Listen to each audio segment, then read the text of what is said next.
Brain হেমাৰেজৰ complete recovery paralysis patient এজনৰ video' এইটো। এয়া কমপ্লিট তেওঁ ৰিকভাৰী হৈ খোজকঢ়া। কিন্তু আহকচোন ষ্টেপ বাই ষ্টেপ আমি দেখাই যাওঁ এফালৰ পৰা। ভিডিঅ'টো শেষলৈকে চাব।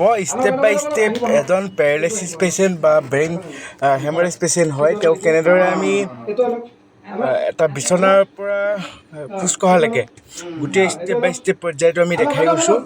আমাৰ ৰূপহী ফিজিঅ'থেৰাপিৰ ফালৰ পৰা কেনেদৰে ট্ৰিটমেণ্ট কৰা হৈছিলে, কেনেদৰে আগবঢ়াই নিয়া হৈছিলে। আজি তেওঁ 17 নম্বৰ দিন আৰু 17 নম্বৰ দিনাখনেই তেওঁ কমপ্লিট ৰিকভাৰী হোৱাৰ পথত প্ৰায় ষ্টেপ বাই ষ্টেপ দেখুওৱা হৈছে।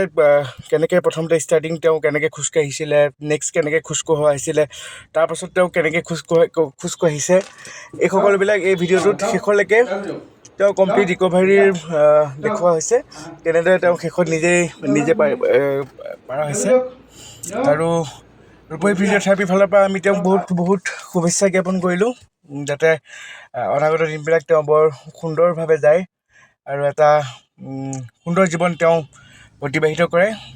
আপোনালোকেও আশীৰ্বাদ কৰিব তেওঁ যাতে অনাগত দিনবিলাকত সুন্দৰভাৱে নিজৰ পৰিয়ালটোৰ লগতে নিজকে আগুৱাই লৈ যাব যেন পাৰে।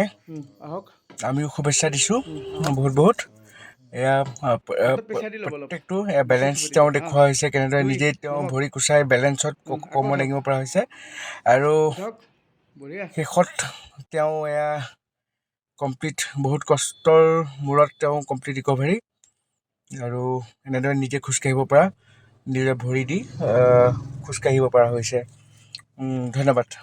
চাব, ভিডিঅ'টো ভাল লাগিলে শ্বেয়াৰ কৰিব, যাতে আন 10জনে দেখক, তেওঁ অনুপ্ৰেৰণা হওক।